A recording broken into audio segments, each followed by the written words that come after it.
winner of the New Jersey Press Association's Most Innovative Award. Welcome back to Greater Media Broadcast News. I'm Susie Shea, bringing you the top headlines in Central New Jersey. Here's what's going on this week. Closure in cold case, buyouts for Old Bridge, National Model Aviation Day takes flight, library gets new lease on life, and the scoop on ice cream.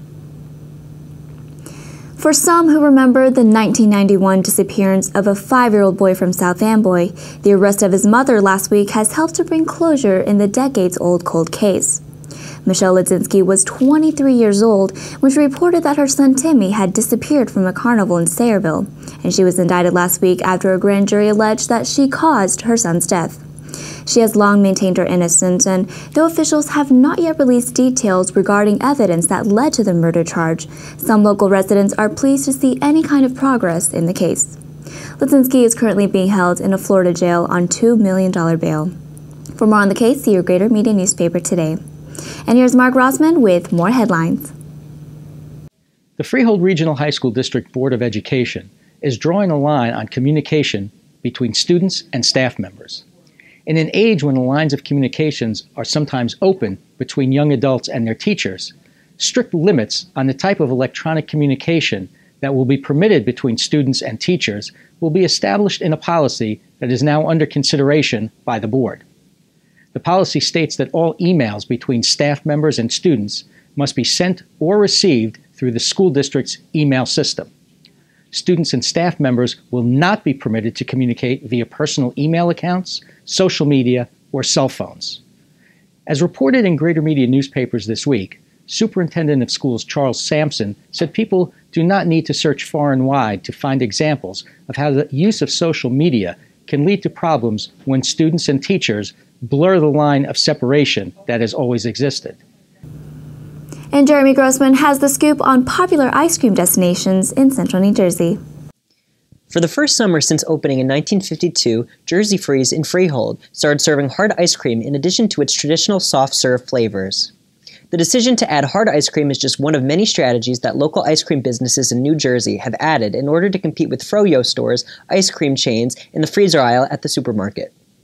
For example, What's the Scoop in Metuchen recently started serving pizza and subs, while Magnifico's in East Brunswick recently added an enclosed area in order to protect customers from rain and wind while standing in line.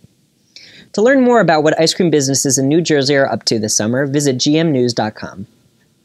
And here's a roundup of headlines you need to know. After purchasing hundreds of homes damaged by Superstorm Sandy in Sayreville, South River, and Woodbridge, the state is turning its attention to Old Bridge.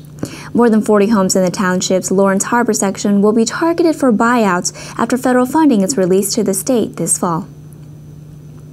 State officials hope to improve traffic flow on Route 18 in East Brunswick by widening a bridge and adding a northbound lane. Work will soon begin on the project, and it is set for completion in 2016.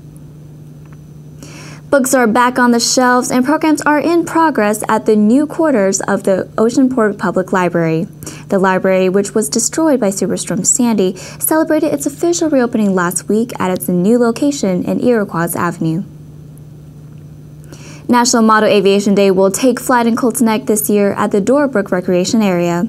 People of all ages can learn more about model airplanes at this August 16th event. For more information on any of these stories, see your Greater Media newspaper today. And here is Tim Morris with the latest on the local sports scene.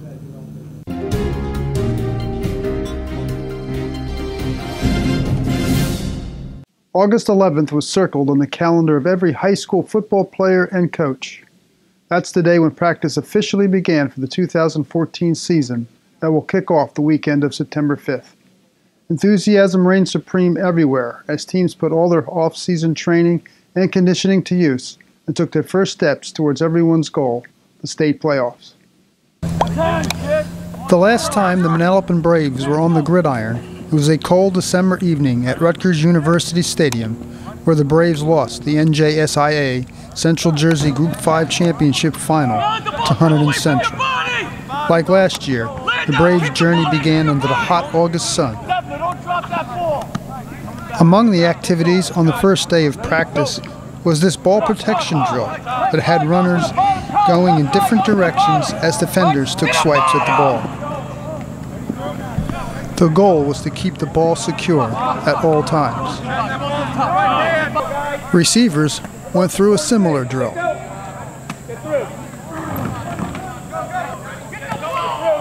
All of this was done under the watchful eye of head coach Ed Guerreri. At Freehold Township, agility drills like this one were on the first day's schedule, with head coach Mike D'Antonio taking it all in. Tim Morris for Greater Media Newspapers. And here's Amy Rosen with what's happening around town.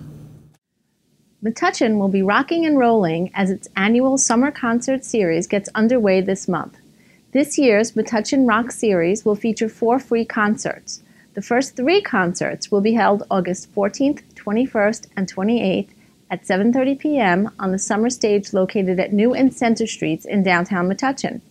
The final concert, a harvest celebration, will take place on September 6th from 12:30 to 2 p.m. at the Metuchen Farmers Market. The Farmers Market is held in the Pearl Street parking lot from 9 a.m. to 2 p.m. every Saturday through November. Metuchen Rocks organizers present musical performances that appeal to a wide range of audiences.